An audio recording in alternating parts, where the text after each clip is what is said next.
Welcome to the Geekcentric podcast, and welcome to our watch club for Marvel's Secret Invasion. Because it's easier to save the lives of 8 billion people than it is to change their hearts and minds.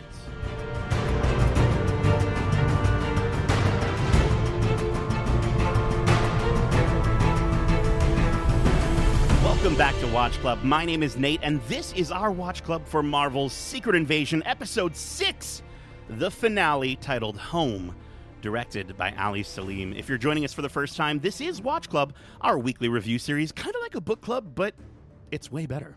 Keep in mind, we will be going into full spoilers for this series and the MCU in general, so if you haven't watched this week's episode yet, be sure to do so, and then come right back in a snap. Now, just before we go any further, I do want to remind you listening that we here at Geekcentric support the Writers Guild of America and the Screen Actors Guild and American Federation of Television and Radio Artists as they strike to get the contract they deserve. Without incredible writers and actors, we wouldn't get all the fantastic stories that they offer us. And you know, they offer us at times escapes into fantastic worlds, heartfelt moments that provide us perspective of the people around us, or mirrors of our own reality that allow us to look inward and reflect on how we can collectively do better. And that is what the WGA and SAG-AFTRA are looking for. They're looking for studios to do better by them so they can keep making these stories that we all love while supporting their families. So if you want to support the actors and writers of the things we love, you can do so by checking out the links in our show notes. Now, before we start flexing our big Hulk muscles, let me introduce you to my fellow Skrulls. Joining me today, beaming down once again, we have a Donald, a Dudley, a certified doctor, a Dapper Dan, a Dale, a Dexter, and a Drax.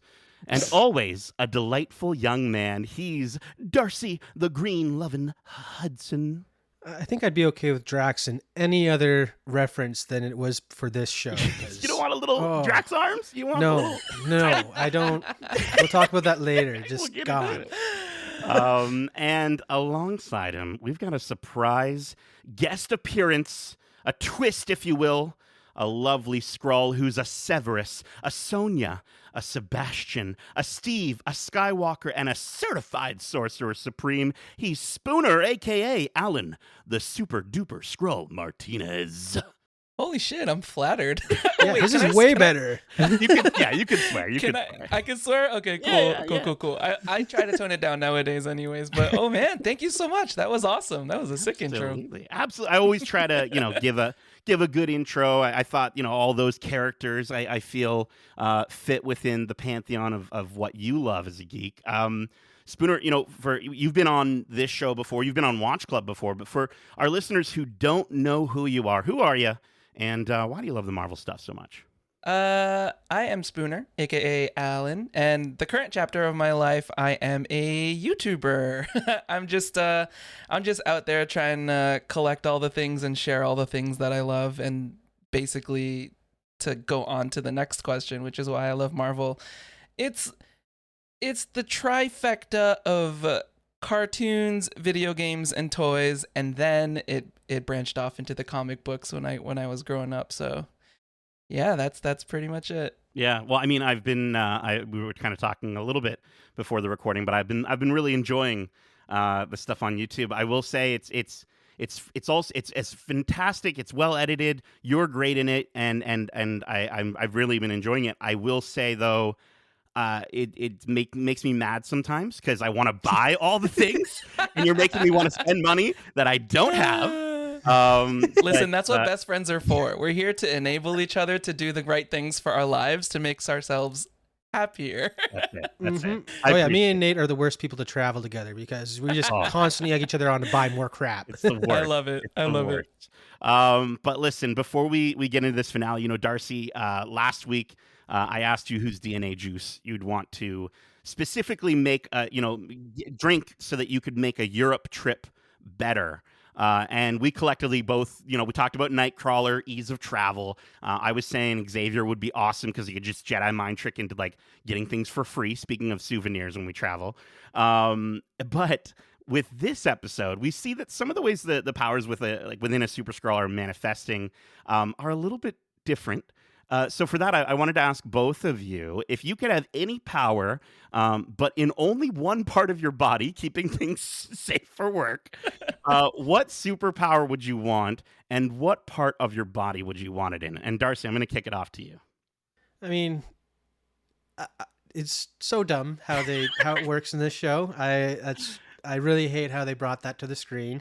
I guess I would have to go with either Groot or Mr. Fantastic stretchy powers in one of my arms because I'm lazy and I don't like getting up to go get a drink or something from the fridge in the same room. So I love it. In the same house, right? In the same house, just being able to stretch over and be like, oh, there we go. Okay, got another drink. Don't have to get Beautiful. up. Beautiful. Okay, okay. I dig it. Convenience. Alan, how about yourself? You know what? After I thought about how horrendous it was in the show, Darcy reminded me that one arm could be just so magical and sorcerous. Is that a word? Yeah. Oh yeah. So my main hand is my left, so I'll probably use my left, and I'll steal Dr. Stephen Strange's DNA. Okay. Cool. Okay, you got like a sling ring situation going on. Oh hell yeah! Just make things appear. See. I thought of Groot and Mr. Fantastic first as well, and then I was like, wait a second. Why do I need to stretch my arms when I could just float stuff over? Good call. Good call. Even less, being less work on yourself. Exactly. You exert yourself even less. Well, it's funny too because Darcy was saying that. What were you saying? Were you saying Quicksilver? Darcy, Quicksilver, yeah. For traveling, and I'm like, I don't want to run. So we went back to Nightcrawler. I think for myself, I'm going to go a little outside the box here. Technically, unless you count that awful show that came out, this character was not in the MCU proper. I guess she was, but I'm going to go with my head, and on my head, I'm going to go with the hair of Medusa, Queen of the Inhumans, because she has prehensile hair and she can control her hair. It's tough as steel. She shaved it all off at one point, though. So did she? Like, oh yeah, my gosh. that was kind of a big part of her character arc. Well, that's how I got the DNA, Darcy. Yeah. I got her. You just stole her hair. Yeah, I was there. I was hair. pretending to be a hairdresser. I shaved it off. No, but I just think, like, imagine so much time saving in the morning. I wouldn't have to ever worry about my hair. I could change it to different styles whenever I want. I'm just jealous of the two. I wish this was a video podcast because the two hosts in front of me have such wonderful hair. What are you talking about? You need to look in the mirror more often because your hair is also on point today. Well, thank you. I think you'd say that even more though if I had Medusa hair. But before we all drop our iodide pills down a drain, let's get into this episode. So we start off this finale seeing Vara packing up her house. She's getting ready to leave. She gets a phone call from Fury as he says goodbye to her. She says he sounds far away and asks if he'll be coming back. He says he's going to let her go, and she responds by telling him he doesn't have to if he doesn't want to. But he says, take care of yourself, and he ends the call. So right off the bat, before we go any further, normally with these watch clubs, I like to save the big reveals for when we get to that part of the breakdown. And I still want to wait for that reveal to really discuss it in detail. But for the sake of this moment, because I've been seeing a few people sort of getting this wrong or thinking otherwise. Is this, just to clear it up, do you think this is Fury talking to Vara here, or is it Gaia talking to Vara? I'm saying Fury, just because it makes 100%. the most sense. Like, I don't know why Gaia would be saying those things if it wasn't the fact that it was actually Fury. Like the dialed your number 1,000,000 times kind of thing? Yeah, stuff like that just doesn't line up if it was Gaia. I guess. She just wanted to call her girlfriend, that's all. Well, see, this is what I was thinking. I was kind of thinking because at one point she calls her darling, and I thought maybe that's kind of like a nice little sort of seniority to the young Gaia thing, like, oh, darling, like a little pet. I don't know. But I think she calls Fury darling at the end of the episode. So what that means, though, because the reason I brought this up, and I initially wrote it, but then I sort of went back to it, was that in that scene, you do see the car that Gaia as Fury has in the next sequence. But my only thinking is he must have traveled from Finland to Russia to give Gaia the car and the DNA. And then he must have had help from Agent Mason, probably, to do all that. And then quickly get from Russia to London. I don't know how the traveling works. It must be. Got that private jet. Was the president in London? Because wasn't he attacked in Russia? Wouldn't he just be in a Russian hospital? Was he? I don't know. I honestly, this show, I don't know. I felt like they were just traveling all over the place. But yeah, I don't know. Anyways, we then watch as a car, that very same car I talked about earlier, approaches two guards standing outside of New Skralosk, and they fire warning shots as it continues slowly moving towards them. Then they fire directly on the vehicle as it approaches them, and they realize no one's inside until it's too late. And for the sake of this conversation, I'm just going to keep saying Fury. Fury takes them both out. Then back at the hospital I keep saying it's in London, Skrull Rhodes and a U.S. Navy admiral are attempting to talk President Ritson through his next steps with Rhodes, pushing for a full military response and attack on Russia. A woman walks in and presents real-time satellite imagery of Russian tanks taking positions on the Finland and Ukrainian borders. Rhodes hands Ritson a rough copy of a statement that he can provide the American people with, and he urges him to make the call. So, Darcy, you had mentioned how in recent episodes, it's felt like President Ritson was seemingly taking note of Rhodes' strange behavior. For both of you, why do you think all of a sudden he's like totally trusting him or seeming to totally trust him? I don't know. Maybe that was just an acting choice on Dermot Mulroney's point, was to be skeptical and then have that not pay off. I don't know. It doesn't make any sense. No, I didn't think so. Yeah, no, well, for me, I read it as him just being skeptical of him the entire time. I didn't think that he fully trusted him ever at any point. Yeah. Up until, like, I think it's just that he was forced to sort of put his life in his hands because he's bedridden and he can't really do much else for himself. You know what I mean? So, like, what are you going to do? You're just going to have to trust the guys that are moving your bed around and having guns around you to protect you. I thought maybe that was it. Maybe there's like stress of the options on the table could get to you, I guess. He did just survive a threat on his life. Right. So, was he concussed? Like, is that what the big scar on his head is? Right. Like, but I don't know, man. The term stupid pills towards a U.S. Navy admiral, like, it's not something I could ever imagine Rhodes actually saying. And then again, because he appreciates the system, he wouldn't be treating it like that. It just seems so far from the character. You think the president, who has been working with Rhodes for a while now, would notice that? I don't know. So like this is gonna. I don't want to jump ahead too far ahead, but Rhodes has been a Skrull for a long time. So we'll get to that. That's what I'm saying. That's what I'm saying. So maybe the relationship, like, this is the Rhodey that the president was already used to. You know what I mean? Maybe. Yeah, I see that. Maybe, but like the whole aspect of pre-gaming a bottle of whiskey the last time they interacted, like, it's just, I think what's difficult for me is like watching, because Don Cheadle's such a good actor, and he's not doing anything wrong in this scene. It just feels like they should have maybe scaled it back a little bit to give the impression that Ritson, was like meant to be trusting him, or make Ritson more skeptical. I don't know. I don't know. No, I agree. I think though it's that, like, the writers for some reason tried really, really hard to push the fact that he is a Skrull. So maybe it's in the writing where it's just, let's just keep shoving this down his throat and make him feel this way, make him think this way. But it's like, he wrote a speech for the president. That's not his job, dude. That's not your job. This is what Skrull Rhodey does. Like, Skrull Rhodey does what he wants. Skrull Rhodey needs to do a little more Scrody. research. Oh no, let's not call him that. Rhodey. Oh God. Let's not call him that. Now, not to get too real with things, but I mean, I was also pretty surprised that they left the line about Russian tanks on the Ukraine border, just given that the show was held back because of how close it was to the events happening in Ukraine. Like, it didn't come off as offensive necessarily, but it still stuck out, and I was just like out of all the editing decisions they made in this episode, like, they could have taken that and edited a little bit. It could have just been Finland. I don't know. Let's keep going here. So Fury makes his way through the compound, and he notices dead bodies of Beto and the other Skrulls who attacked Gravik in last week's episode. Fury notices the radiation levels are starting to pick up and starts to cough. And I love that that's like Gaia being like, oh, maybe I should be coughing more. Because you can tell, like, right? Like, as soon as she sees it go up, she's like, I got to start coughing and limping more. Meanwhile, Rhodes gets a call from Sonya asking him to move the president as Fury is on his way and wants Ritson stopped before the bomb is launched. Fury finally hobbles into the lab where we see Gravik waiting for him. Fury struggles and drops his pills, so Gravik offers him a drink instead.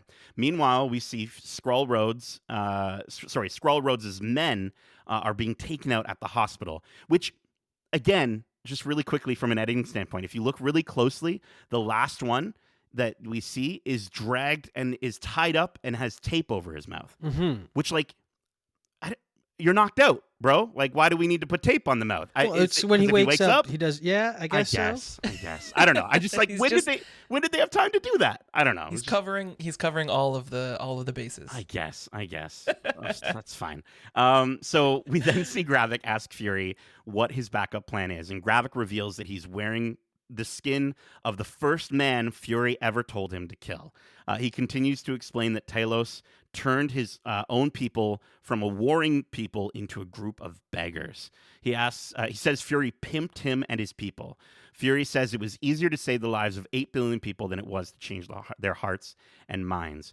He says because he failed him, he's decided to give him what he wants. He gives him the harvest containing the DNA of Carol Danvers, some of the Avengers and others, in exchange for Gravik and his people to leave Earth. And obviously Gravik's like, nah, bro. So before we keep going here, let's talk about this conversation between Fury and Gravik. I think these performances were pretty outstanding, especially on Kingsley Benadir's side. Spoon, what did you think of this moment that we got from them? Yeah, absolutely agreed. He killed all of his lines. He performed them so well. He was like, it was one of those speeches where if we were in a room full of people, it would just be dead silent. Yeah. Just like straight up listening to every single word that he says, every single syllable. I thought this conversation was crazy, and the way he delivered every single point to Fury was just so strong. Mm-hmm. I think my biggest gripe almost with this conversation or dialogue was the fact that he's like, I'm wearing the first face. It stuck with me. All the lives I took have stuck with me and taken a piece away from my heart. So you know what I'm going to do to fix that? I'm going to get rid of every human so that, I don't have to worry about that anymore. Like, it just seemed very weird to be like, that's his reasoning for why he's doing what he's doing is right. that Fury only saw him as a tool or a weapon to kill people. So that's what he's going to do is kill all the people. Like, it seemed weird that was his reasoning for doing everything. So other than that, performance and everything was great though. It was more just the reasoning behind it that was revealed that kind of had me scratching my head a bit. Right. And I think it's because, like, where was this Gravik? Where has this Gravik been for the past, few episodes? We got the moment, the war, on the table. And I was like, oh, this guy's amazing. This guy is fantastic. I love this character.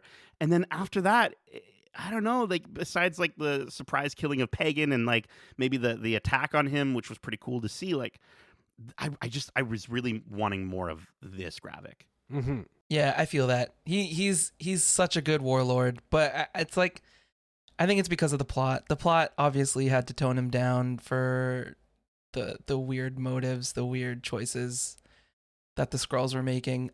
Speaking of gripes, though, there was a weird shot or angle during this discussion that was just super unnecessary. I don't know. It was just like a stylistic choice for me. It was like an odd angle. It was far, and it was like over Gravik's the shoulder. Yeah. Yeah, looking down, and it looked like someone was just filming off of a camera, just like it was a TMZ shot. Like, yeah, it was so odd, and it threw me off every time. Like, it was such a strong performance, and then they cut to that angle, and the editing was so weird that it would just like.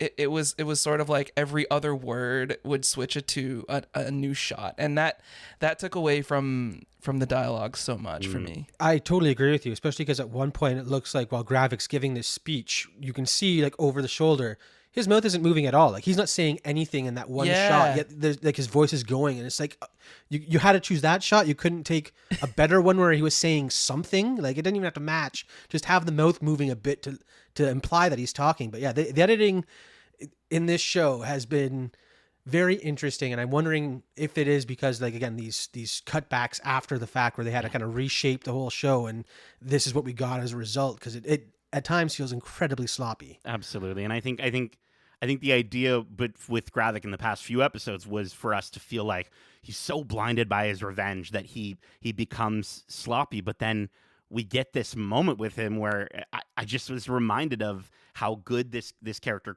could have been. I think, the way that like when he says the line, "You pimped us," that was wild. Oh, that hit. Right? And like when he says, "Look at me," and he grabs him by the head, I was like, whoa, like it's just it's an excellent performance in this otherwise disappointing series. And I think the line, "It's easier to save the lives of 8 billion people than it is to change their hearts and minds," I think that was awesome. Mm-hmm. But again, thinking logically about who's actually saying that, it's not Fury, right? Like, even though it's a great callback to the conversation that Fury and Talos had on the train, beautiful, but like that's not Fury. So why would Gaia say that? I don't, because that's kind of where we saw Gaia's mindset going over the course of the series, guess. was that she was like seeing the faults on both sides and realizing why Fury was doing what he was doing. And Right. It's because So that's her. humans are so set in the way. That's us supposed to like understand. Like that's her coming to being on the same page as Fury. Okay. All right. Well, That's a good take. I'll I'll take that. Yeah. Okay. Okay. Yeah. There you go. There you go. Or Fury was just there, like feeding her lines and stuff. He hopped in a fracking pod for a few minutes, hopped out. Well, the transportation, how that works in this episode. He was everywhere. He was everywhere. Okay, so as the plans to strike Russia are like sort of being, which like they have to take like a folder, I guess, to travel. I don't know. Gravik checks the DNA and it's clean, and it contains the DNA of the following superpowered individuals. We've got Ghost, Captain America, Corvus Glaive, Thanos, Outrider, Proxima Midnight, Captain Marvel, Abomination, Mantis, Cull Obsidian, Drax, Korg, Ebony Maw, Frost Beast, Hulk, Chitauri, Valkyrie, Thor Odinson specifically, Gamora, Flora Colossus, and the Winter Soldier. So the machine goes off, and we see this light come up, and now we get he's like yoked out Gravik, in his super Skrull form. Like he's just like so muscly now. And which is like, well, then why isn't like Fury awesome? I don't know. Anyways, he grabs him and he throws Fury across the room. But just as he, punches him, Fury grabs Gravik's fist and throws him through the roof, destroying the lab as Fury walks out. The smoke and the debris is covering, but then it's revealed that it was Gaia the whole time. And then we see that Fury is at the hospital, and just as Skrull Rhodes and President Ritson are apprehended by Sonya, Fury shows up and takes out the other two guards. So before we get into the big battle of it all, did this reveal shock you, or did you see it coming a mile away, Alan? Embarrassingly, no. I think I was so caught up in Gravik's speech that I was just like, oh shoot, great, this is about to go down. And then, you know what threw me off even more though was the decision to keep Fury in the pod with him. Right. Or is it just like an assumption that maybe this only works on Super Skrulls? I literally said it out loud to my wife as we were watching it. I was like, he's about to give this man so many powers to like help fight him. Why is he doing this? And yeah, I don't know. Yeah, I didn't see that Gaia was going to be the one as Nick Fury, but I should have, but I didn't. I mean, I guess I kind of saw it coming when Fury, they gave him, or Gaia, I guess, gave him the harvest. And it's like, well, why would Fury do that unless he knows that he's going to get powers? But he's not going to get powers. So clearly this machine only works on Skrulls. Or that's the assumption I was working under. Right? Yeah. So like, I mean, and again, I talked about how I think Gaia was the only one who could take Gravik down. So I guess it was kind of there, but I don't know if this is necessary. Last week you said it was probably going to be a Gaia Gravik showdown with Gravik, but but I mean, I think I caught on when Fury was walking through the compound. Like I was just like, this can't be him, and who else could it be? So I think that was kind of where I got tipped off. The other place too was like when Fury, I guess Gaia Fury was like, you know, kill whatever other species you want. I'm like, I don't know if Fury would say that. I don't know. I think it was just I did catch on pretty early. But that being said, yeah, like I guess the character motivation is where I got a little lost here. Like I liked the overall idea of the switch up of like two Furies. Like I thought that was cool. Like I wish they'd given us that throughout the show somehow.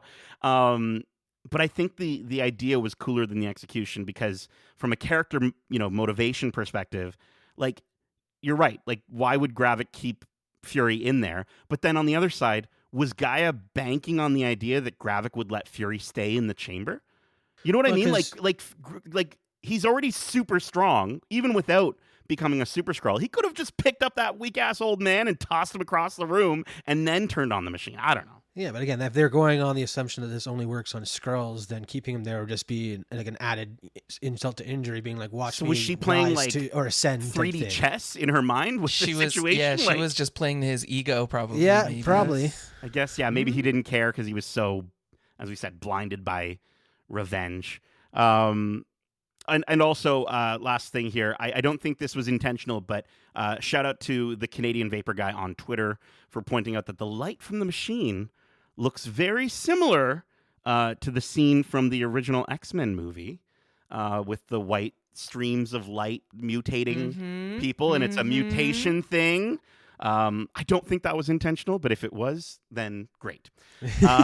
So, Fury, Sonya, Skrull Rhodes, and President Ritson have sort of like a he said, they said conversation. We get an epic battle between Gaia and Gravik. Sort of goofy, but also epic. The battle shows off the powers of Groot, Korg, Ghost, Thanos, Ebony Maw, the Hulk, Frost Beast, Drax, I think a little bit of Proxima Midnight, Mantis, and Captain Marvel. And after putting Gravik to sleep using Mantis's powers, the fight culminates in Gaia going, I originally had full Super Saiyan in here, but I changed it to full Supernova. And she shoots a beam of light right through Gravik, thus ending his short life as a Super Skrull. So, guys, let's get into this fight. Alan, what did you think of the final battle of this mini-series? Okay. I think I was more so just in shock and awe in a bad way. Okay.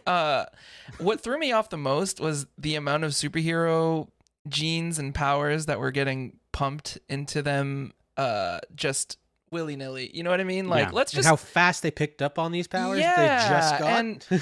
And also, to coin the term you used earlier, DNA juice, I think it's just really weird that some scientist out there was just like, hey, let's just throw all of their bacteria into this one vial and I don't know, understand.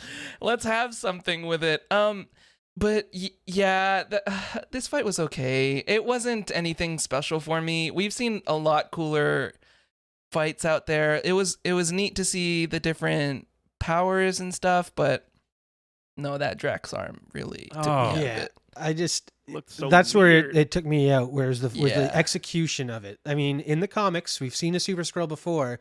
It's not like he was transforming into Mr. Fantastic's arm or the Torch's arm before he caught fire. It was his arm that was stretching and catching on fire, and even the rocks would stretch too. So it wasn't like it was exclusive to the power that was shown. So the fact that we were getting the weird half Ebony Maw and like the half and half stuff, it was so fucking dumb. So dumb. Well, like it took me, why did he have to have Ebony Maw's rings? Like, is that part of his DNA or? Because accessorizing is important in the MCU, okay? And then some of the people he got the genes from, it's just like Gamora. Yeah. She's just a trained killer. That was through years of training and grueling exercises that she was put through by Thanos. Would that get into her DNA? I don't think Gravik would get that. So why would you have to have Gamora's DNA? Like there were so many questionable things that was just like, why is this the way they brought it to the screen? It could have just been a cool fight where they were staying in their forms, having Gaia as her human shell versus Gravik as a Super Skrull. Right. And then just have the fight between like that. But having them change appearances according to the powers took me so far out of it. I was like, this is dumb. This is so dumb. Okay, so speaking of questionable, I have a question and then I need to channel comic book Darcy real quick. There we go. Super Skrulls. Yeah. Do they ever have the power of magic and sorcery? Like, I don't think so. It is all usually because genetic it's physical based. abilities, Yeah, right? Usually, that's exactly it. Okay, So, yeah. like- Then this fight pisses me off even more. No, Oh no! get it out Yeah. of here! Get it out of here! Okay. Everyone, calm down. Okay. Pun fully intended. There were parts of this that I enjoyed. Nice. Thank you. I think the use of different powers was cool. I think it was like, as a Marvel fan, that was kind of like 4 minutes of Leo memeing, kind of like pointing out like all the different powers.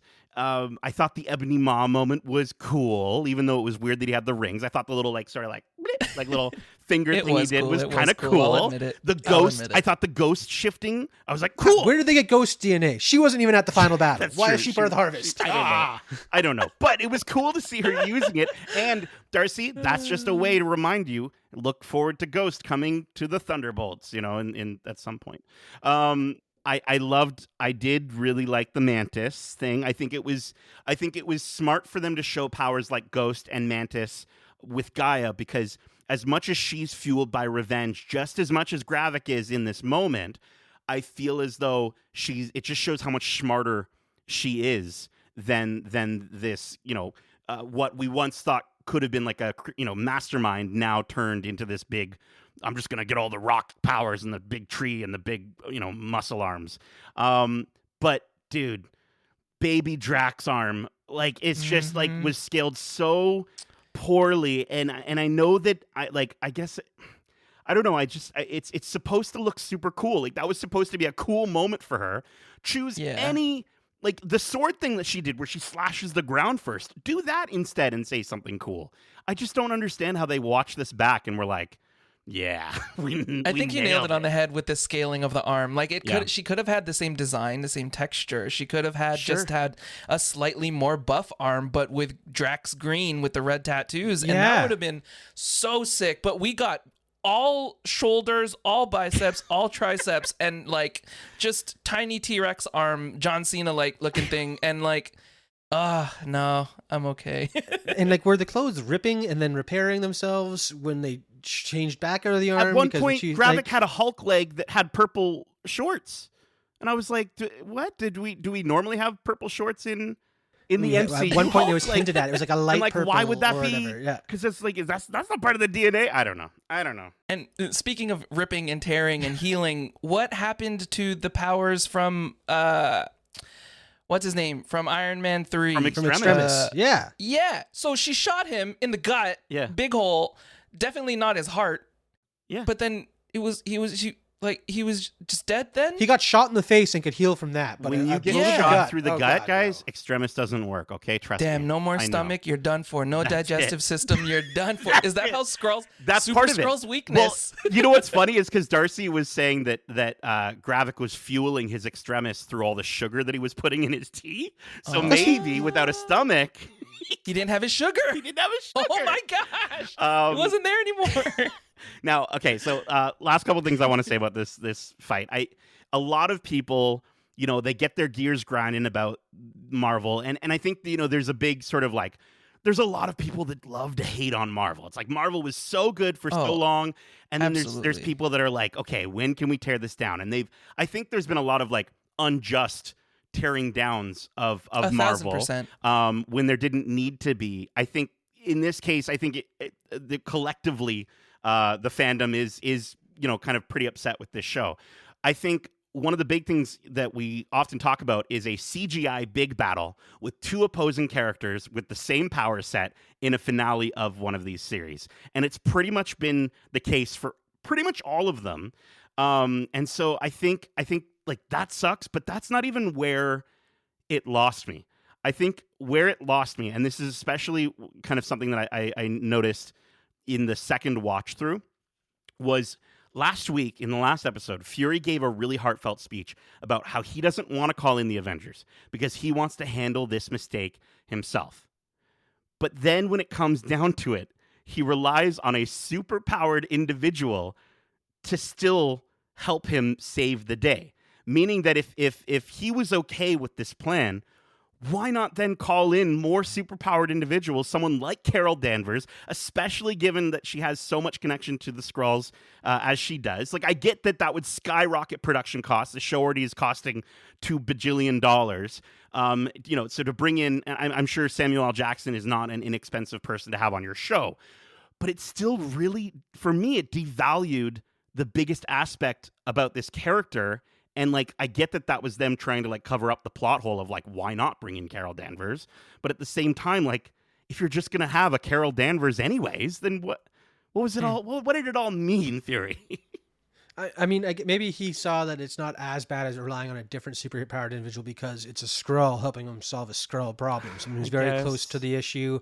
I don't know. It was a workaround for him in his mind. It's like how I feel like it's like how we like justify like buying another Lego set that we don't need. Like, it's just like... I don't know. I mean, the whole question of why he wouldn't want to bring them in only to give the DNA over, it throws it right out the window. And I am scratching my head because again, the writing in this show started off so strong with the potential thriller espionage plot of who you can trust no one type thing, and then that went so far out the window so early on that I stopped caring about why he was doing these decisions and just accepted it for what it was, which I guess isn't a good thing. No. Anyways, I still think the Ebony Maw thing was cool. Going back to... Didn't need his arm. Did not need to turn into the Ebony Maw. Oh. Or the rings. I kind of want those rings, though.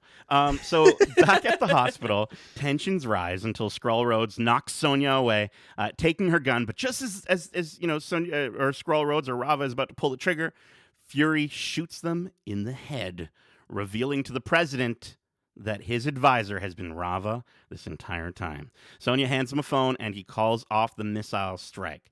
Meanwhile, Gaia rushes through the compound, freeing the enslaved humans, and we see the real Dr. Dalton. We see the art dealer guy from episode 1.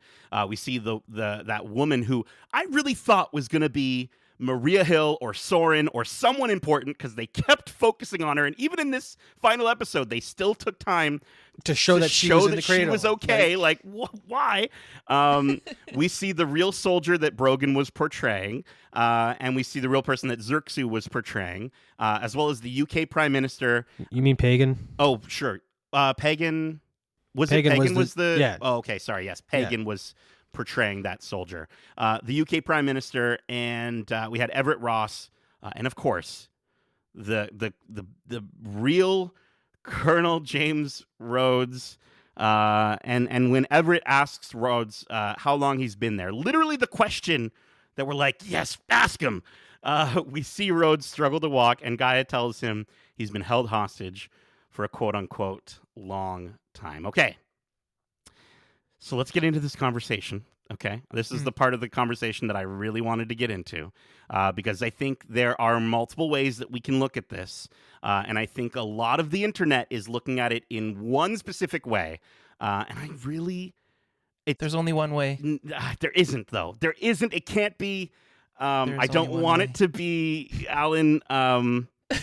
What's actually going here? We thought for sure we'd get the information in the final episode. We even had a character in the episode ask that question, but without a clear answer. Both your perspectives on this, Alan. What do you think?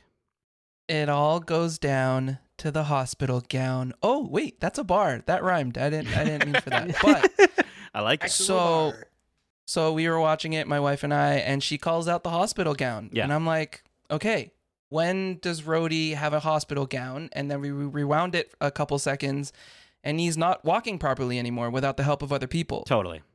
Therefore, it has to be when Vision accidentally missed Falcon during the Civil War battle. Yeah. And he shot him down. And I think during that is surgery? I think that is the only correct answer. When Rhodey was weak, he wasn't, he was probably knocked out from all the meds.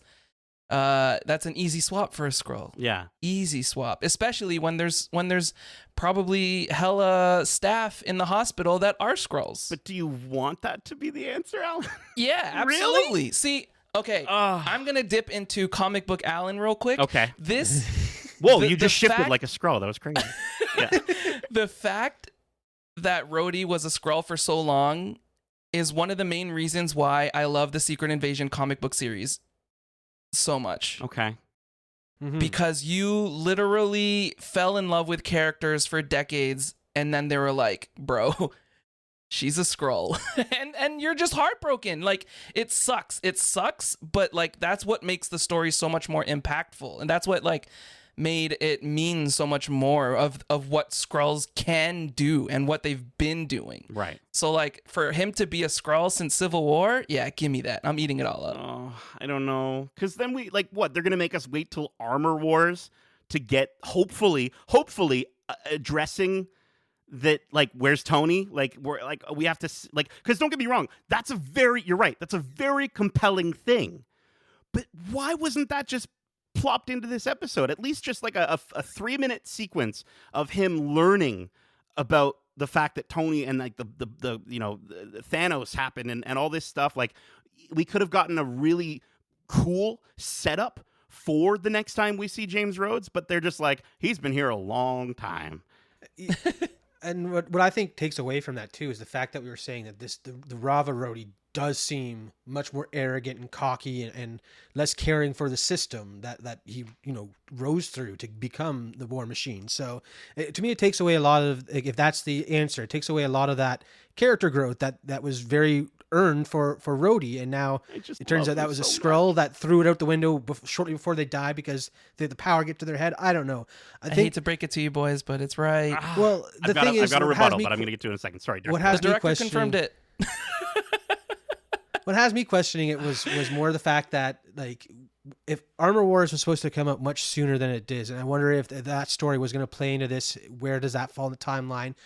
What if something happened during the Armor Wars that led to Rhodey being hospitalized again, and that's when they swap him out? Right. Because, like, I mean, when he can walk on his own and stuff like that, but that's only because he has those fancy Stark Tech legs. So that was the one thing that I'm like, maybe it's not necessarily right away. Maybe he just doesn't have the legs on because they need that to help, further the illusion that is Rhodey.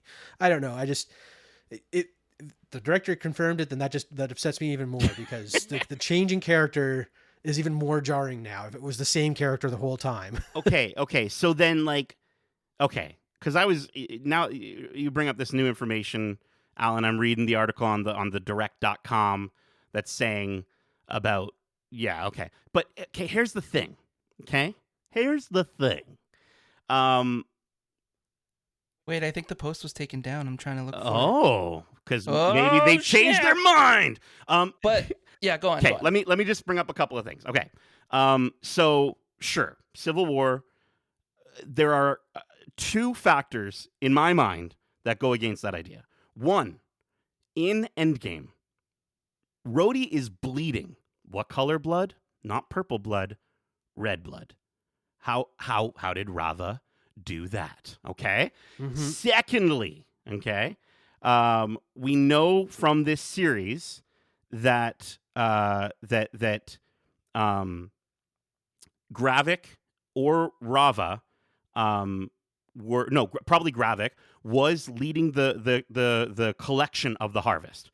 Right? Fury says that, which would have taken place after Tony's death in Endgame, and most likely happened maybe during the funeral or around that time.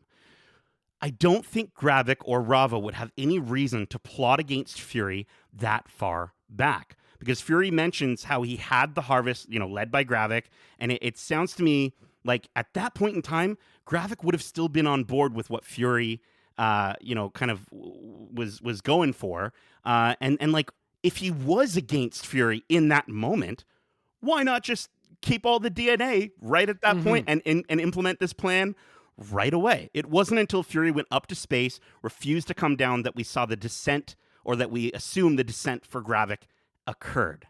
So that's the only thing where I'm like, I can totally see what you're talking about. And I think there's a very compelling case to give us the experience that you're referring to in the comics with Skrull Rhodey and with real Rhodey.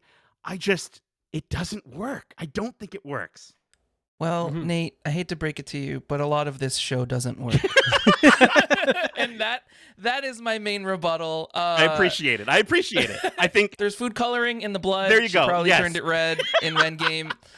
No. Yeah. Like Ali Salim's going to go in and have them pull like a George Lucas and just like when you look again now on Disney Plus, it's purple.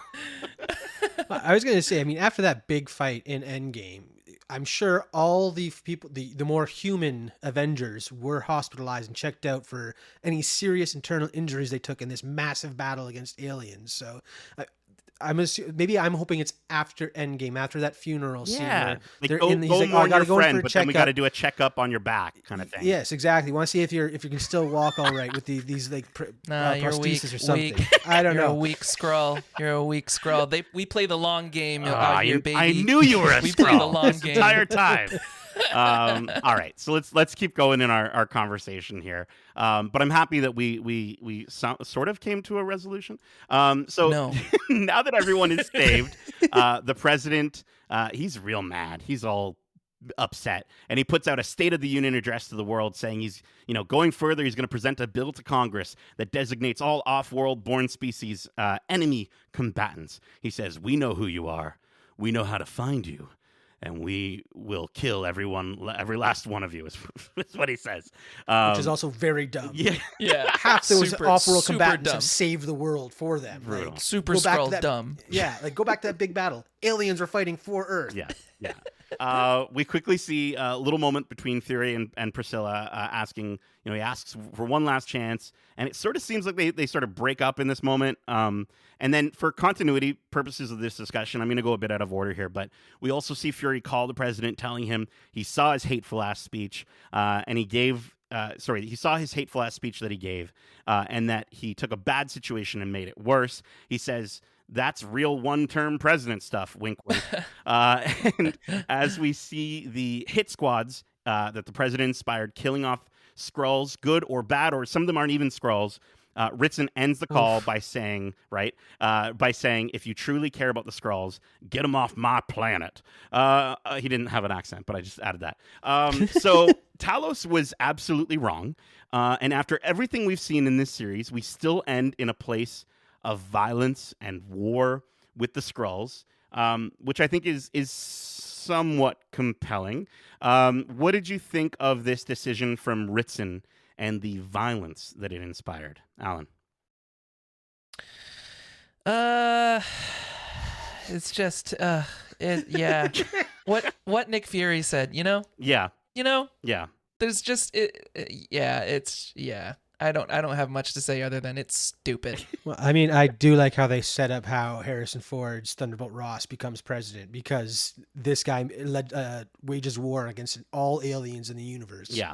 So I mean, cool how that's going to happen. I guess maybe we'll see that in Thunderbolts. That's the reason why he got elected, because he was like, no war. We'll invite them to join our super team. I don't know. I think there was a way.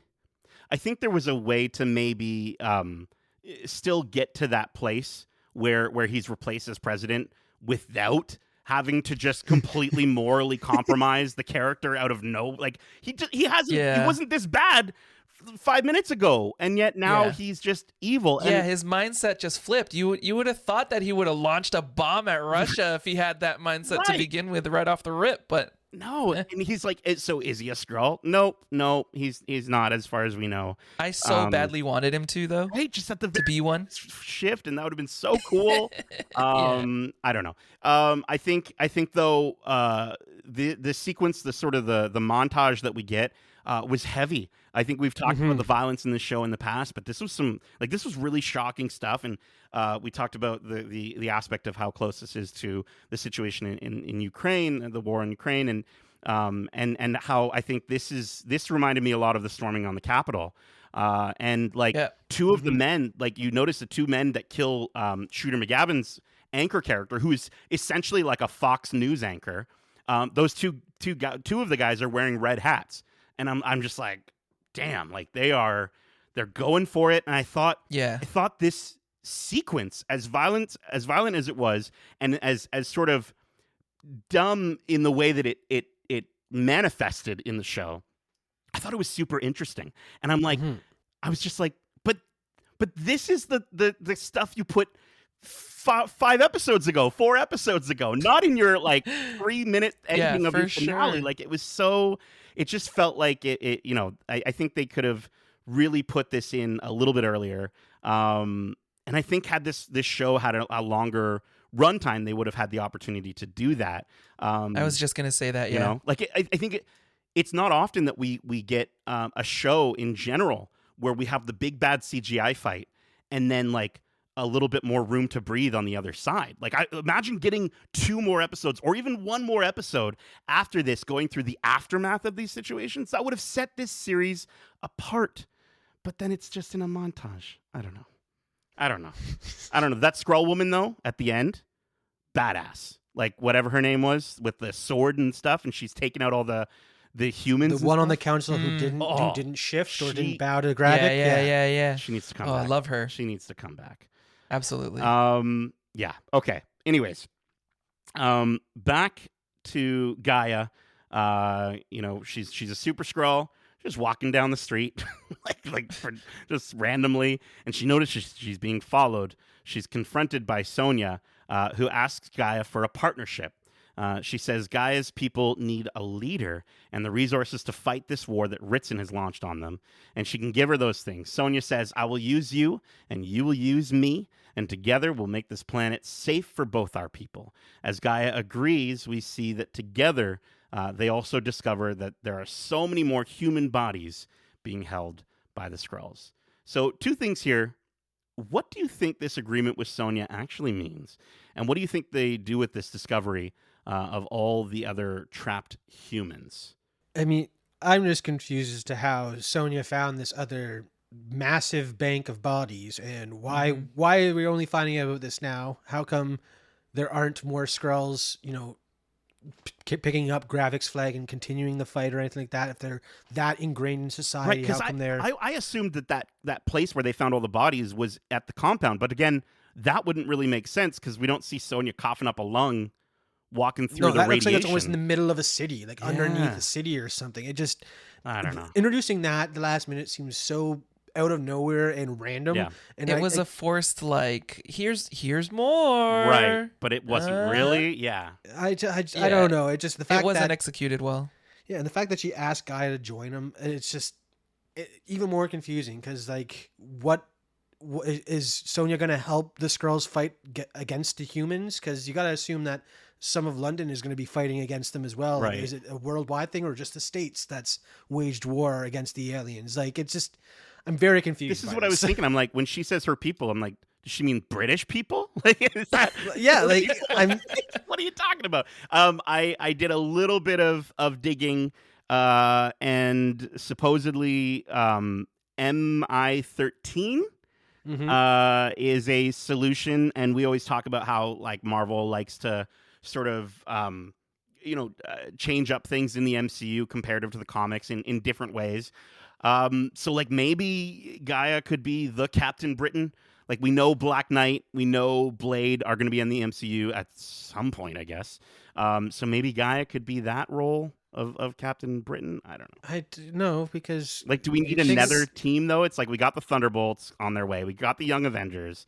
Like, well, it's not so much the team thing. I'm okay with teams. That's just I look forward to superhero teams because that's when the fun stuff happens. Right. It's more don't take a character that has a lot of cool storylines like Captain Britain and then just give it to this character that you made up in the MCU and then completely erase the Braddock from what makes Captain Britain so great. Like there's so much potential for cool characters in London that we don't need an alien to lead the team. It just seems weird.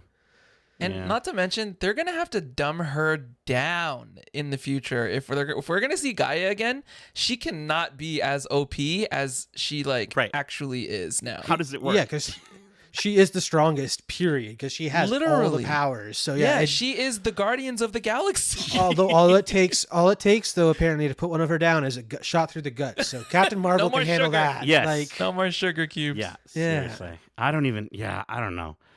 Okay. Try to be positive. There's been a lot of those. Lastly, we see Fury about to head back up to space, but before he boards his ship, and I did think this part was nice, before he boards his ship, a car rolls in behind him. Out of it, we see Vara, and she walks up to him. He informs her that the Kree are open to peace talks with the Skrulls. It's kind of like a, hey, this just in.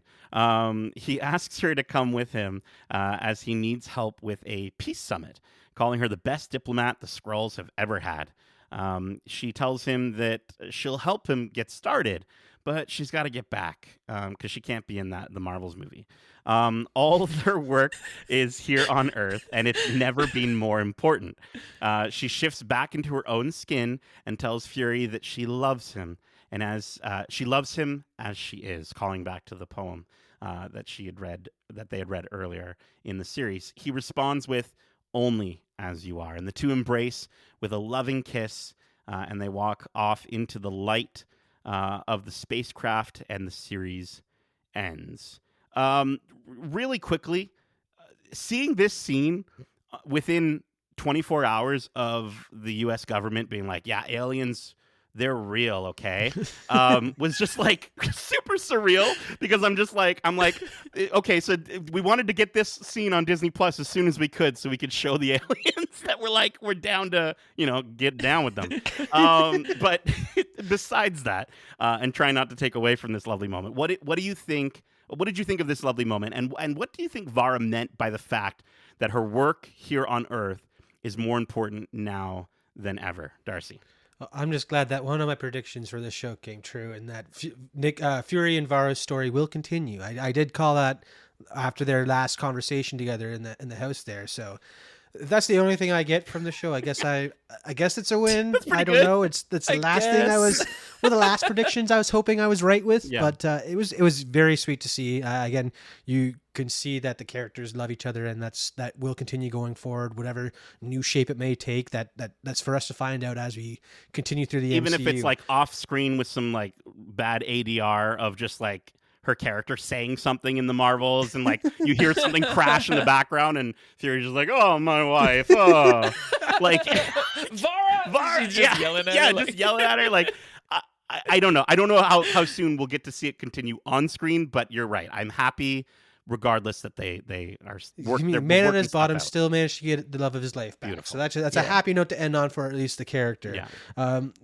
Her work on Earth is confusing because I thought she was just a botanist. I did not know she was a diplomat for the Skrulls. That is news to me. So yeah, I guess that's something that maybe we'll find out later on, or maybe we won't. That's just something they wanted to throw in there and say, guess what? She's a diplomat as well. That is her true power. She's not a badass Skrull strike team operative because she can kill people, but she's a diplomat. So okay, whatever you say, Nick. Alan, would you be macking it up with some Skrulls? Oh no! Yeah, I mean, for sure. Okay. Yeah. I'd love to hang out with a Skrull. You can shapeshift. What? Yeah. And yeah. You just make a best friend, and you can be in two places one time. That would be it. Yeah, exactly. I think we see her tending to those plants, like you said, Darcy. Much like Soren was known to do. I'm wondering if it's something related to this big warehouse of people. Like maybe that was Vara's thing. You know what I mean? That she was working on those were her plants. Like maybe those were her plants. Maybe the plants are tied to the people. I don't know. I don't freaking. Botanist is a metaphor. And like if that was the case, like give us a little more to go on. I don't know. Don't drop that bomb so like last minute. Be like, oh, and by the way, guys, and then end the series. It just seems weird. And it really did feel like both the line of like, we're going to get into peace talks, and I can help you, but then I got to come back. We're just very like quickly. It felt like those were added in last minute. Yeah, for sure. There's a lot of in this finale, a lot of forced lines to feed us for the future, or like lead us into the future. It didn't feel executed well at all. No. Like there were no big payoffs for us to be like, oh snap, I'm looking forward to this. It was a lot of like, oh, by the way, this and that, and we're just like, okay, cool, neat. You answered questions I didn't have and I didn't care about, but okay, cool. Thank you for answering it. Oh, now I wonder again. There's more. I will say, I do, those who listen to this podcast know that I love a bookend. So I did appreciate the visual bookend of, Fury's journey, starting with him in the light and then ending with both of them together in the light. He's not alone. I thought that was lovely. Now, this is the end of this watch club. And normally at the end of our watch clubs, we get into our, what we call Skrull Secrets. And Darcy never whispers it with me, Alan, so you can whisper it with me. Okay. No, you don't have to. You don't have Do to. we have a countdown? Well, is you just there a countdown? when you get into your scroll secret, you're going to say, my scroll secret Oh, is. okay. But because we're not necessarily going to give a prediction for next week's episode because there isn't one, even though there probably should have been. Let's get into maybe our thoughts on how this series, what's next? How will this series impact the greater MCU? Alan, what is your scroll secret? My scroll secret. Did I do it? That was Did I do it beautiful. right? I loved it. Scroll secret. Scroll secret. There you go, Darcy. there you go. I Thank had you. one for either of you.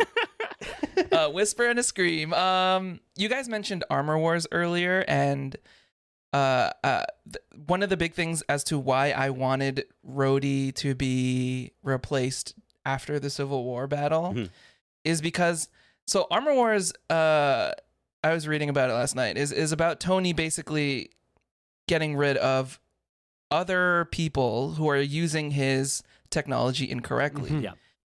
And I could see that as a motive for Rhodey, especially learning that Tony is now gone, as a motive for him to pick up the mantle of Iron Man and like sort of cleaning up the space that Tony doesn't fill anymore, because obviously his technology is still out there and it's being misused. Yeah, that's cool.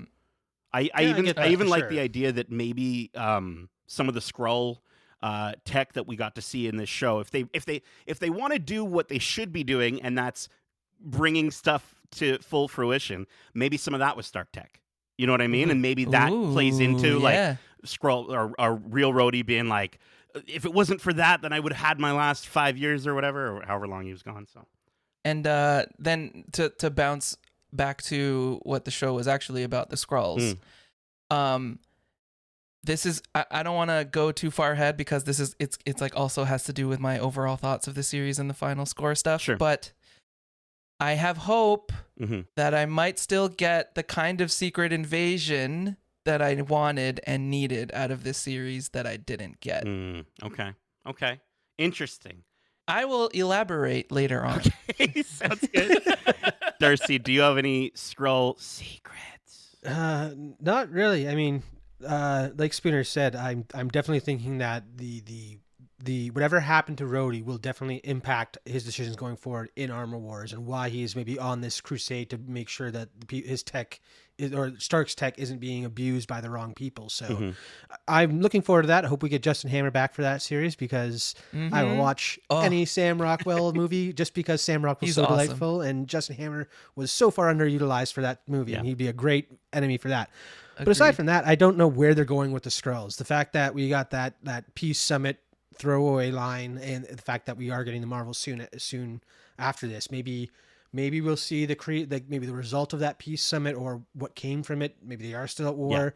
Yeah. I'm just wondering, we got that Emperor Droge line earlier too. Is he involved in this Peace Summit? Like, are we going to see these Skrulls who never gave up the fight, and the ones who, as opposed to these refugees that came to Earth? So that's more what I'm hoping for, is that we'll get to see Skrulls that are more truer to their comic origins. Because, like I said earlier in this series, the fact that the Skrulls were introduced as victims, as opposed to the oppressors, was a big shift from the comics. So I think it would be cool to eventually go down that rabbit hole and see the comic accurate, warmongering race that we know them to be. So maybe that will come from the Marvels. Again, that Peace Summit line has me questioning who's attending. I like that, because I think Droge could be a very good sort of secondary villain that eventually, not in the Marvels, but eventually in the MCU becomes a bigger threat. So I could totally see that being the case.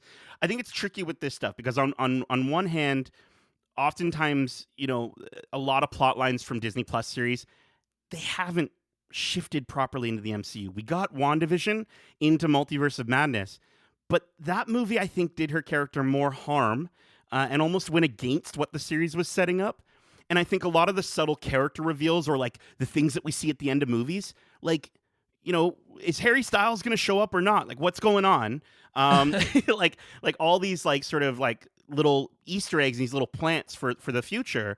It just feels like I get it. I get that this stuff takes so long to make. I get that obviously the strikes are going on, so it's going to be even longer before we get a resolution with any of those characters. But it just sort of, I don't know.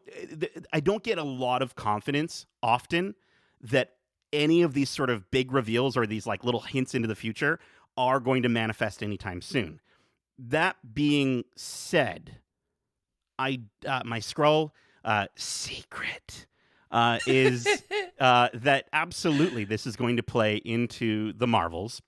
The Skrulls forming a treaty with the Kree is going to be the center conflict for the villain in the next movie, who, according to IMDb, is Dar-Ben. I have no idea who Dar-Ben is, but just some Kree, as far as I'm Kree. aware. Okay, I think she's like a Kree leader. But obviously she's against the idea. I love the idea, Darcy, that Droges is going to be sneakily in there working with Dar-Ben as sort of like this, like, he's a Skrull against Skrulls in a sense. I think that would be really neat. I think as for Rhodes, Armor Wars. That's where we get to see him. Maybe they confirm once and for all.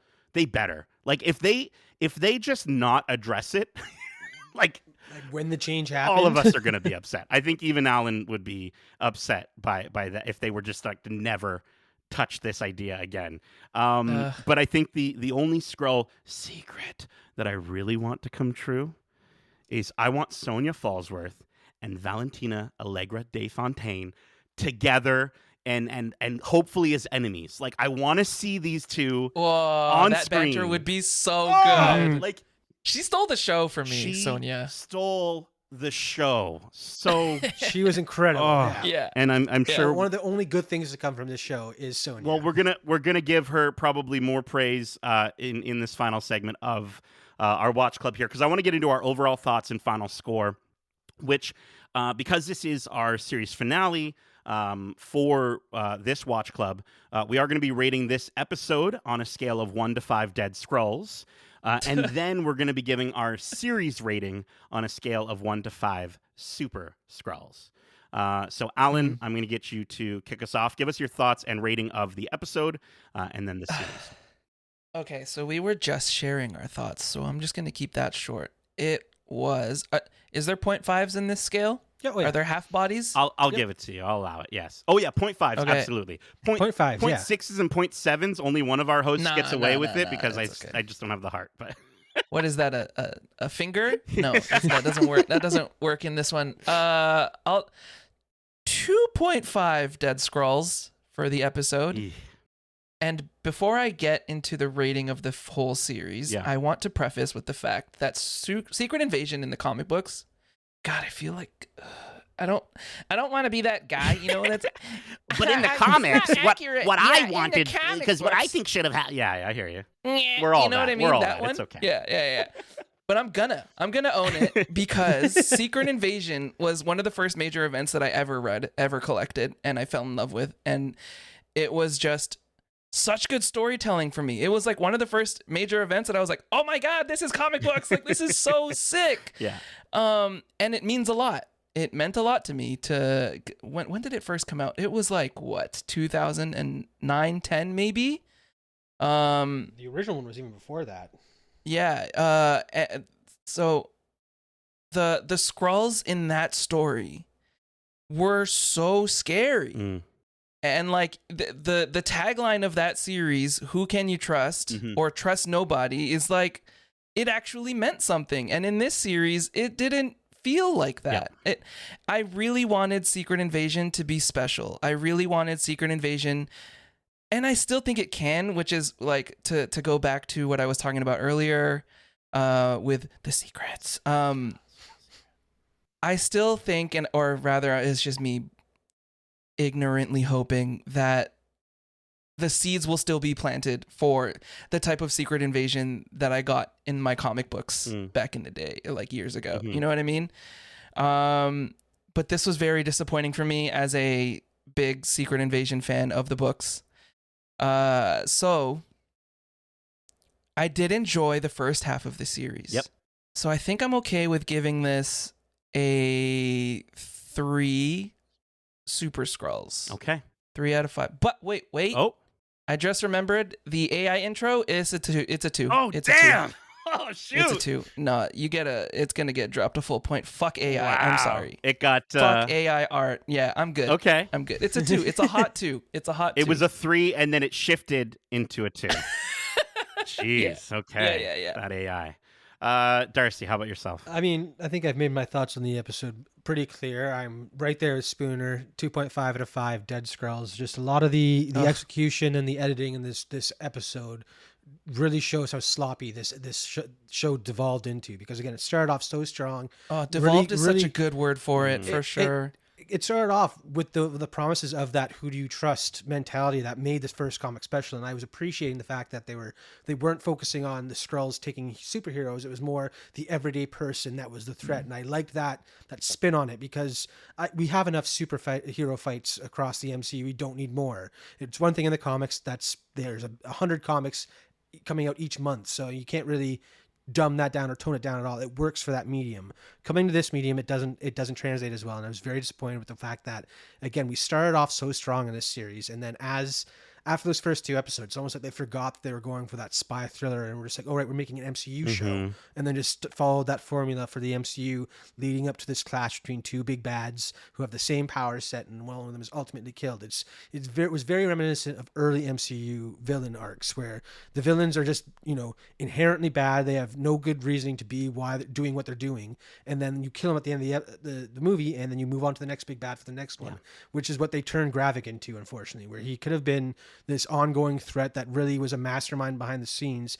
They just turned him into your typical MCU dumb superhero, like supervillain that they can kill off and move on to the next threat. So as a whole, this series will also be getting a 2.5 out of 5 Super Skrulls, because it took such a hard hit. I mean, the way it started off so strong, and how far it fell. I'm pretty sure I gave the first episode 5 out of 5, and to come all the way to the end here, and my score's been cut in half. That isn't a good sign for the show. So yeah, not one of their best executed shows as a whole. I just wanted to say, I love your call out about how it works, how the Secret Invasion in the comic books works for the comic books, and how it needed to be rewritten and switched around a little bit just so it's grounded a little more for the MCU. I just wanted to say that was a really good call out. Thank you. For sure. 100%. Well, I think I can't say I wasn't disappointed in this finale. I think we get a couple of great action moments. I think really compelling performances between Sam Jackson, Kingsley Benadir, as well as with Charlene Woodard. I thought was really great in this episode as well. But I just don't understand why this finale, which they had so much to go over, was only 33 if you don't count the credits, minutes and the recap. Long. What the, Dude. what the heck? Like, and the intro, that shitty intro. I just don't understand. The show is such a big budget. They have so much money. They could do better. I think, you know what it all went into though. Yeah, I'm flexing my arm for audio the listeners. Baby Groot arm. No, the Drax. Oh, sorry, the Drax Drax arm. The Drax baby arm. Drax. Although a Baby Groot arm, I might have forgiven them. Oh my god, just a little dinky.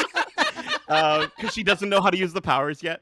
That would have been cute. So that cool. would have been cute. I do think, though, a lot of this episode was left on the cutting room floor, like the series. I think a lot of decisions made just logically and based on who these characters are just didn't make sense for me. I think had it not been for these performances, maybe that cool twist of the Furies and the intriguing concepts, or somewhat intriguing concepts, kind of confusing concepts for the future, I think I would have been even lower. But yeah, I'm gonna stick with you guys. I'm going to 2.5 out of 5 Dead Skrulls. For the series, I'm in a very similar spot, maybe a little bit better. I think the show, like we said, it started off so strong. There were moments where, like we were talking about in the first 2 episodes in our review, how like it brought us back to the memories of how delightful Andor was as a surprise, as like, oh, this is different Star Wars. We're like, this is different Marvel. But then around episode 3, like you said, Darcy, they just like, no, it's not. And it started to lose me, and it never brought me back. I think the twist in the finale, why wasn't that something we got throughout the whole series. Like, why didn't we get a ton of those? I think like they tried to do twisty stuff with Rhodes and Skrull Rhodes and stuff like that, but the thing, it was marketed as, like you were saying, Alan, like the comics, like who can you trust, right? Who can you trust? Who do you trust? Anyone can be a Skrull, and yeah, it's just they didn't stick with it. They didn't stick with it at all. Now, I want to just quickly give it its flowers, because there are flowers to give. Mm-hmm. For sure. Performances. This is some of the best we've gotten in the MCU in general. I honestly think that. I think Samuel L. Jackson is at his best as Nick Fury in this show. And I'll give the show props for giving us so much more of this character that we've known since the beginning, but never gotten to like really get to know. Ben Mendelsohn was excellent as Talos, even though I don't think they gave the character the respect that he deserved, especially in his death. Agreed. I think he deserves so much more, but for what we got of him in those first episodes, so good. Charlene Woodard chewing up scenes alongside Samuel L. Jackson is not an easy thing to do, and she does it with ease. I thought she carried her weight so well good, next to him. so good. Like there were the moment the conversation between them and the results in the gunshot. I'm like, that is so freaking. I loved it. Don Cheadle as Skrull Rhodey was sassy and mean, and it was fun getting to see Cheadle flex that sort of different side of what Sassy Rhodey was one of my favorites. Sassy Rhodey, sure. Like just like get your old ass out of this apartment or whatever he says, hobble your old ass. And then in I think Kingsley Ben-Adir, when we got to see him and this is true for I think a lot of the moments on the show, one-on-one interactions. One-on-one interactions were so compelling. He was such a compelling villain until he wasn't. And then to get killed off like so many villains in the MCU is such a shame. Olivia Colman, and we all said it, but frick, man. I can't stop smiling anytime she's on the screen. I just was like so happy and so delighted by how violent she was and just smiling as she's shooting people through their hand into their leg. Oh, I love her so much. So good. I love her so much, and I really hope we get to see her more in the MCU. All that being said, I never read the comics. I wasn't expecting a massive earth-shattering mega event, but I was hoping for more spy and more thriller in this spy thriller show. Having binged all of Mission Impossible, all the movies leading up to our screening of Dead Reckoning Part 1, I guess I was kind of spoiled with twists and turns that I'd hope that we'd get at least close to the amount of twists we get in at least one of those films in 6 episodes of this show. But what we got was just this messy, sort of just undercooked, and they just never really got into that aspect of the storytelling. Character motivations got lost, and yeah, I just think it must have gotten hit with cutbacks. I think Disney, Marvel, maybe scaling things back. Or it could have been related and their hands could have been tied due to the pandemic.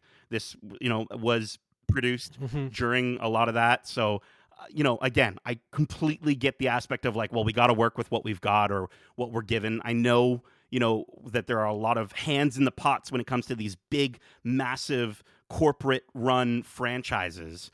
But at the same time, I don't know. I still think there could have been better ways to pivot than what we got. I think make the show a Fury show. Just call it Fury. Don't set the expectation of Secret Invasion. Still incorporate aspects of it like you did. But if this show was called Fury, I think we'd all have a slightly I would have loved that, because then you save Secret Invasion for like a phase 6, phase 7, phase 8. And you set up a proper version of that where it's like, they're going to start in like worming their way into these hot places of power now. Yes, where a Skrull reveal will have so much more weight and like payoff to it. Yeah. Anyways, I'm not a writer. By any means, so like there's probably a million reasons why they couldn't have done that, but I will say this series had a great premise. It felt undercooked. It's mishandled, so sadly I'm going to give this whole season and I am going to give it a 3 Super Skrulls out of 5, but that's mostly for the performances. I think they are phenomenal, and if it means we get these kind of performances from these actors in the future, awesome. Obviously not Kingsley Ben-Adir, unfortunately. But He'll be in Barbie Boo. too, so I'll be okay with Well, it. especially because they confirmed that he's not like his shell is dead too, which is very His shell is disappointing. Like I dead. said earlier, Everything's all dead. these Skrulls could come back as their human, Yeah. actual faces or whatever, and we're not going to get that apparently. No. Anyways, that is it for this Watch Club for Marvel's Secret Invasion. We hope you enjoyed it, and if you did, make sure to subscribe to us wherever you like to listen to podcasts, if you haven't already, and if you want to write into the show with your thoughts or your predictions on the shows we cover in Watch Club, or if you want to share some Skrull secrets of your own. Skrull secrets. You can let us know your thoughts on what's next, and in order to sort of inform you as to how you can let us know, well, I'm going to give Darcy some super buff arms with some DNA juice so he can tell you how you can reach us. How are buff arms going to help me? They're going to help you tell type them how to baby reach buff us. arms. I'm Baby going to buff break my arms. phone when I try to type out where I'm going. Anyways, they can reach us at wearegeekcentric@gmail.com. That's wearegeekcentric@gmail.com. Or if that's too old fashioned for you and you're more a super Skrull and want to go off and fight some war against something. I don't know where Guy is going. I don't know where I was going with that either. Anyways, you can reach us on Instagram at wearegeekcentric or on Twitter at geekcentricyt. We also have a Discord. Come over there. Tell us what you thought about this god-awful finale, or maybe you liked it. Tell us why you liked it. Maybe we'll feel better about it. I don't know. We're on Discord. We also have a Threads. We are Geekcentric. So hit us up somewhere. We'll be listening. Yeah, absolutely. Spoon, for yourself, could you let the wonderful people listening know where can they continue to keep up with your lovely self? Before I get into that, I just want to say thank you both so much for having me. Absolutely, of course. This was a lot of fun. I would have it no other way. It's always great to talk about the things we love with more people. I've talked to Nate enough. Absolutely. And speaking about things, talking about things we love, you can catch me on all of the social medias at Captain Spoonr, where I do talk about all of the things that I love, and mostly all the things that I love. Sometimes I will, see, because Secret Invasion exists. Oh, no. And you don't love it so much. But most importantly, hit up youtube.com/@CaptainSpoonr with no E, so SPOONR, and follow me on my YouTube journey. Last week I uploaded a dope review, or I think it was dope. I'm just trying to be proud of myself for once, of the real Leviathan axe that I got for my birthday cool. as a gift. And this week for the Naruto fans, I got a figure review coming out on Saturday. Oh, So keep an eye out for that. I love it. I've been keeping up with that YouTube stuff, like I was saying, and yeah, so good. But again, just for those listening, another reminder: just be careful watching all these videos because you're gonna start spending some money. Get in there. Get in there. You're gonna start spending all your monies. Or maybe it'll be good. It'll be therapy. It'll help you, sort of live through Allan. So let Allan spend the money so you don't have to. Right? I'm here for There you. you go. I'm here for there you go. Keep in mind, we also have a ton of other episodes covering the latest and greatest shows and movies out now, including our recent spoiler-free reviews for Haunted Mansion, Christopher Nolan's Oppenheimer, The Bear Season 2, Mission Impossible Dead Reckoning Part 1, The After Party Season 2, and Netflix's Nimona. Plus, we have a ton of other great interviews out now, like our most recent interview with the cast and showrunner for Foundation, now in its second season on Apple TV+. I had a really great time chatting with showrunner David S. Goyer and cast members Leah Harvey, Cassian Bilton, Kulvinder Gear, Laura Byrne, and frickin' Lee Pace. For you Marvel fans, that's Ronan the Destroyer, by the way. So if you're a sci-fi fan, I highly recommend you check out the show and those interviews. And if you can't get enough of this show, Secret Invasion, I know we kind of talked a little bit poorly about it, but I think one of the best parts, like we were saying, was Kingsley Benadir's performance in a lot of moments. And so if you want to check out our interview with Kingsley Benadir, Gravik himself, you can check that out, as well as we have an interview with the director of the show, Ali Salim. You can check those out on our YouTube at youtube.com/geekcentric. The hot geek summer continues. It's getting spicy. We'll have coverage of movies like Teenage Mutant Ninja Turtles, Mutant Mayhem. Are you kidding? I can't wait to see that. I'm so stoked. And we're getting a show after that. I heard too? there's going to be a show. Wait, actually? Yeah. Yeah, Paramount Plus No show. shot. Oh, I'm amped. I'm amped. But also scared because all the collectibles that'll be coming out. And I'm sure we'll see it. I'm sure we'll see a YouTube review of those. We also have coverage of series like Only Murders in the Building Season 3 coming up, with even more after that. So stay tuned to find out what's next for us here. But until then, Spoonr, Darcy, thank you so much for joining me for this Watch Club. And as we say for one last time, Scroll you later. later. Or never. I guess. Again. Oh, no.